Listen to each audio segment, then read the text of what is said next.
I wanted to tell you a story about how my subconscious tried to sabotage my workout this morning. I'm neurodivergent, for what it's worth. And also, I've been teaching fitness for like 12 years at this point. Like, a pretty long time. Like, I help people move beyond these subconscious patterns that block them from their fitness goals. And yet, today, I had my very own story, and I thought I would share this for posterity. So I go to this trampoline class, right? And it's so much fun, and the energy is really good in this place, and all of these other positives. Like, I feel great after I'm done. It's just a really positive environment.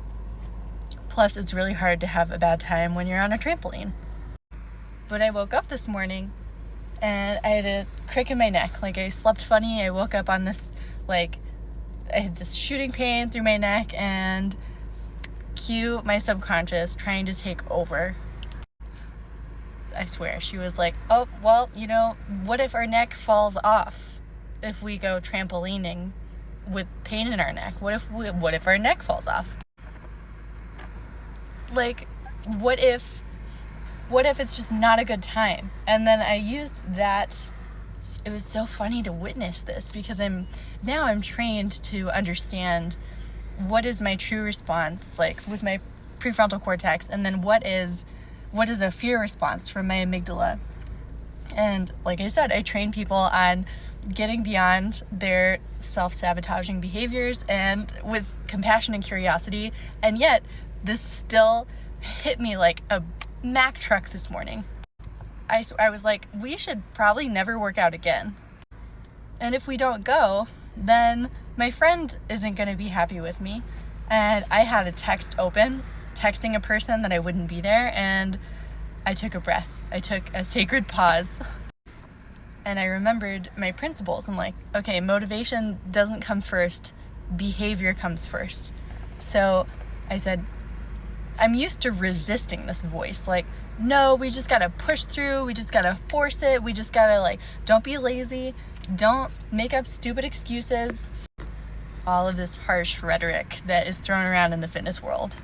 So instead of resisting it and making it really big, getting bigger and bigger and bigger, like I used to, I said, okay, this voice feels very young. So I treated myself with kid gloves, and I said, we don't have to go, but what if we put our clothes on? I put my clothes on. It was totally fine. I was like, this is like a cute outfit. I said, great, we don't have to go, but what if we put our shoes on and see how it feels to put our shoes on? I said, okay. So I put my shoes on. I said, we don't have to go, but if we were gonna go, this would be the time that we would get in the car to go. So I said, we don't have to go inside, but what if we drive there and just see how it feels? What if we gauge how our neck is feeling when we're in the parking lot? We can always just drive home. So I get to the studio. It feels really warm, really positive, like it always does. And I said, if 2%, even 2% of me is interested in going inside, we'll just try it out. We can always accommodate ourselves. We can always modify the workout. So naturally I go in and I have so much fun. And I remembered often blood flow is the thing that makes my chronic pain less. So I had a great time. And I want to talk about the behavior, creating the motivation. I want to highlight that. It was not motivation first. It was also not me forcing through. It was me saying, that's fine. What if we try this first?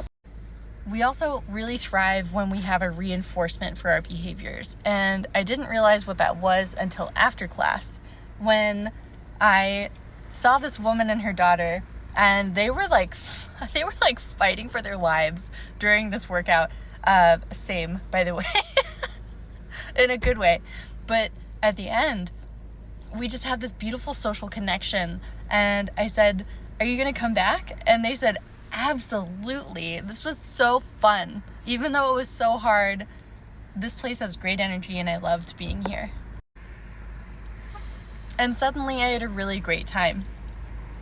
Also, my neck doesn't hurt anymore, so I just think the alternative to that would be me in my PJs, not having gone anywhere, and feeling a little guilty about not having done it. So instead of resisting, I said, okay, I'm going to invite you in for tea. I'm going to hear you out. I'm going to attune with you, offer you compassion and curiosity. We're going to offer ourselves choices along the way. And I'll be damned if I didn't have an amazing time. Oh, I don't even know what that is. So, if you're a person who struggles to get started or struggles to get there, especially if you have ADHD or PDA or just like feel hypoarousal a lot, give yourself little choices and make it okay, whatever the choice is, because ultimately you're going to be choosing no matter what, and you're in charge no matter what, and your journey is going to look unique to you, and that's okay. But this was a story, a very long-winded story of me telling you how you don't have to use brute force to establish sustainable, messy habits.